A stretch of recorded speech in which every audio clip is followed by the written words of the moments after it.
Yeah, I mean, what we've got a little gap before the presentations now.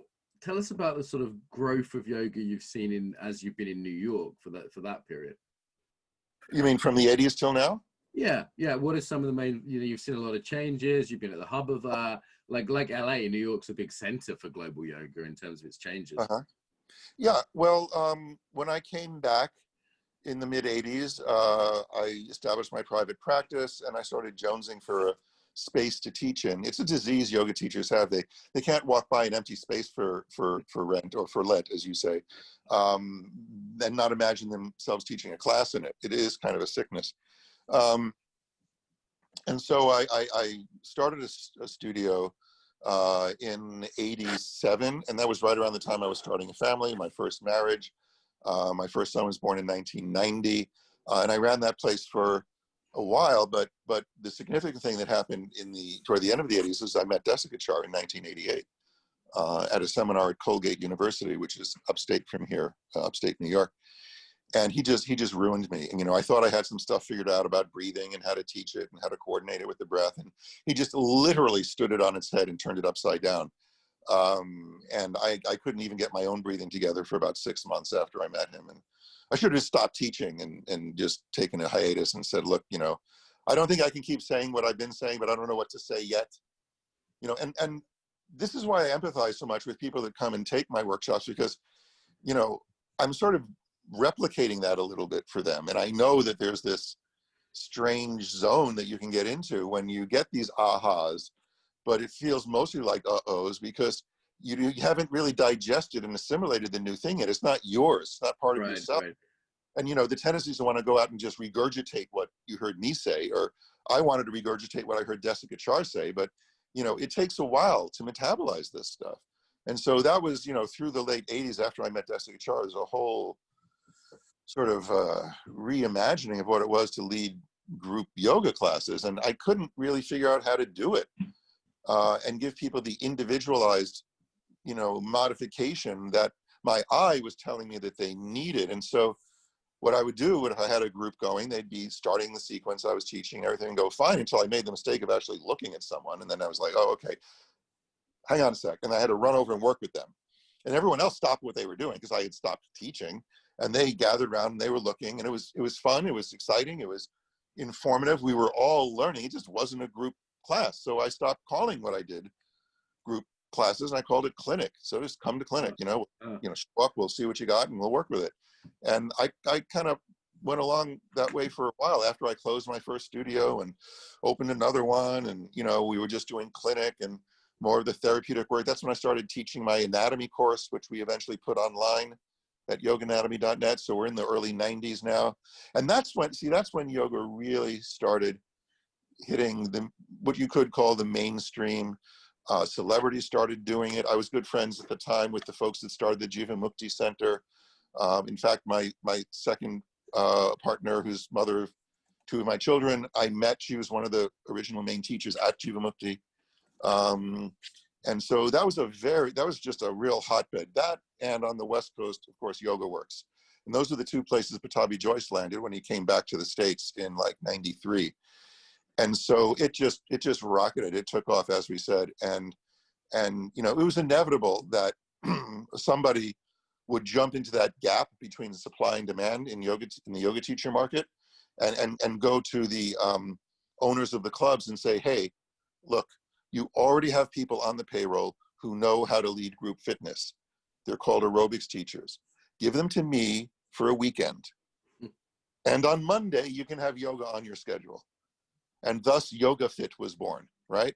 Brilliant business model. I take nothing away from her that she figured that out. And it was brilliant. As a business move, yes. As how it hit people like me. Yeah. Some people who dedicated their lives to this and know that it's a lifelong thing and you're trying to imagine it happening to other things, if there was like a key fit or like some art that people really devoted their life to, and there was that and spiritual, and all of a sudden it became in every fitness studio. Yeah.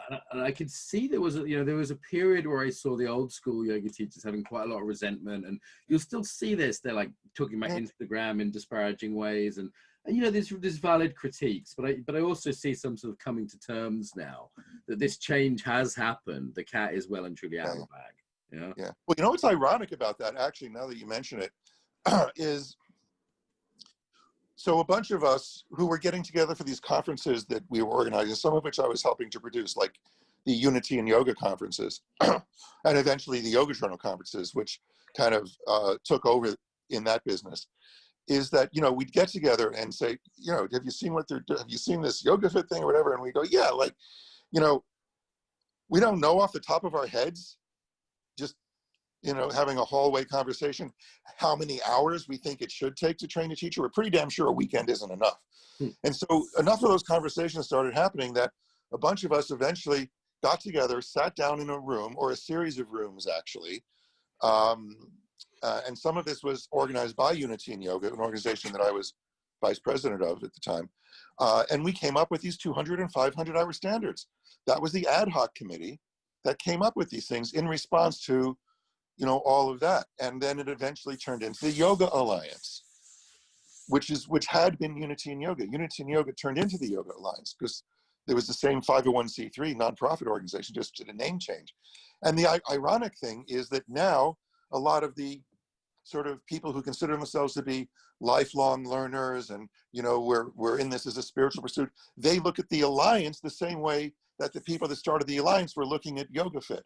Yeah, right? yeah. 200 hours, that's as people say. Well, we never said it was enough. We just said, what's the minimum? Yeah. And I thought it should be a teacher designation after 200. I always thought 200 should be an instructor.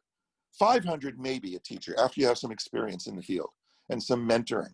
So I was always pushing for it to be, not RYT, but RYI at the 200 level, registered yoga instructor, to at least make that distinction. So they're trying now to backpedal and kind of put that into the ethos of the Alliance with the revised standards.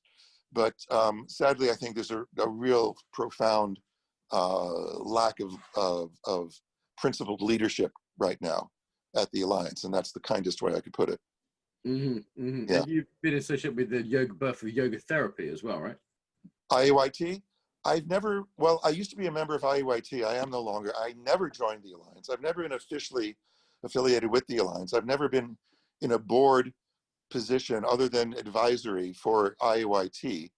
And so the whole therapy thing is a very loaded discussion, because then you're getting into regulatory issues and governmental advocacy, which is something the Alliance actually was doing a good job at.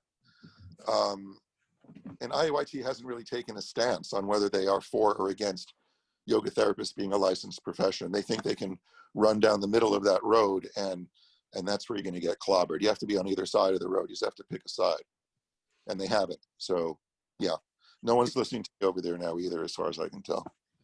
But why should they? I'm an old guy. I'm not in the game. I just want to be left alone. And every so often I have to shout out that, hey, what you're doing over there could make what I'm doing over here illegal if your agenda gets enacted. Right. So I'm seeing this all around the world, different countries and also different arts. This sort of meditation and mindfulness has similar conversations. Yeah. We've had similar conversations with martial arts, which, for example, in France, aikido is heavily government regulated, and the UK less so. It's the British Aikido board that's like the Yoga Alliance. There's all these conversations around the world, and it's always this sort of, it starts off as sort of a cowboy thing, and it's very underground, done by passionate people. And at a certain point, someone realizes there's money involved, and committees get involved, and then there's governing bodies, and then there's a need for laws, but at the same time, no one wants to be controlled. So it's like herding cats. And I hear the same conversations around different arts from different countries. It seems to be just a process things go through. Well, that's the natural evolution of how things go when, whatever regulatory or hierarchical structures exist in society see something that they can extract from. But that's true of the very origins of yoga. If you go back to the early history of yoga, these were the guys that said to Vedic society, screw you, I don't want to sit around a fire all day making offerings to Agni and Indra and all these, why are we doing that? We're the Shramanas. We're going to go off in the forest and figure some shit out, and those are the ones who came up with the Upanishads, which were co-opted into Vedic society. Now it's an official part, the darshanas. And so there has to be this constant process of renewal, not just over the long sweep of history as far as these things go, but within our own personal histories of looking, like, am I being true to this thing that I love, that I've dedicated my life to, and am I really speaking my mind about it? The problem is, these days, speaking your mind can get you just absolutely slammed. Well, let's go there, because you kind of alluded to this earlier, the sort of cancel culture that's there. I know we've both had to sort of walk some lines on this one, and it's, if part of growing is to not know and to be in discussion and to be able to say things which later prove to be wrong. You can publish a second edition of a book, or whatever it is. It's kind of permanent, and it's kind of embarrassing sometimes, and I hope I'm embarrassed by what was in my book 10, 20 years from now. It's tricky though in the current environment, isn't it, to have open discussions about many things? Yeah, I mean, we could certainly go on about that quite a bit, but I think what it boils down to is it's a philosophical issue at its root, I believe. And we have been, many of us at least, in the way our educational systems have existed for a while, have been systematically moved away from critical thinking skills. And people don't actually know anymore what a rational argument is. What they think is a rational argument is rationalizing their emotional responses to things without questioning why they're having this conditioning. So there's always been in history, there's been people who are rational, logical, people who are maverick, free thinkers, people that allowed other people to have different opinions, and people who were authoritarian about opinions. If religions and governments have always stamped down on certain opinions, and it's interesting that we've grown up in a time, and before me, and even in my generation, where sort of critical thinking was encouraged, and the liberal emphasis on diversity of opinion and different opinions being a good thing, and us being able to work it all out and not having to hate you because we had different, points of view. That seems to have got out the window, and this weird authoritarianism has come in, not from the government, not from mainstream religion, but from this other source, which is it's been slightly strange for me. It's like, whoa, I didn't see it coming from over there. I was expecting the government to be the censorious ones, You weren't checking the left in the rearview mirror, were you? There we go. I was looking over my right shoulder and not the left one. But you see, it's the same. They're the same. They're statists. That's the thing. They want to use the power that government has to wield force to enact their agendas. So at their root, there's no difference, and that's what a statist does. They just want to use the force the government wields to enact their agenda against the people they disagree with. But the underlying impulse is identical. And so, you have to look left, right, up, down, and inside of you for any impulse to want to enforce your views on other people. And that's the one thing that in a rational society would be banned, is the imposition of force. And the government is an entity that we give the power of force to, but to only use in a retaliatory way against anyone else who would yield it. So that's the difference between justice and revenge. And people out there don't know the difference anymore. The very term social justice is an oxymoron, because it's exactly the taking away the power of force from the social sphere that justice is. Yeah, I mean, if you use the term collective punishment instead of social justice, then it starts to seem a lot less appealing. I mean, we do things and need to be rewarded and punished on the individual level, not on the level of the group we happen to be a member of, which A, we're members of multiple groups, B, how do you weight them? It's like, well, you might be a man, but you also might be Jewish. Okay, how do we weight that?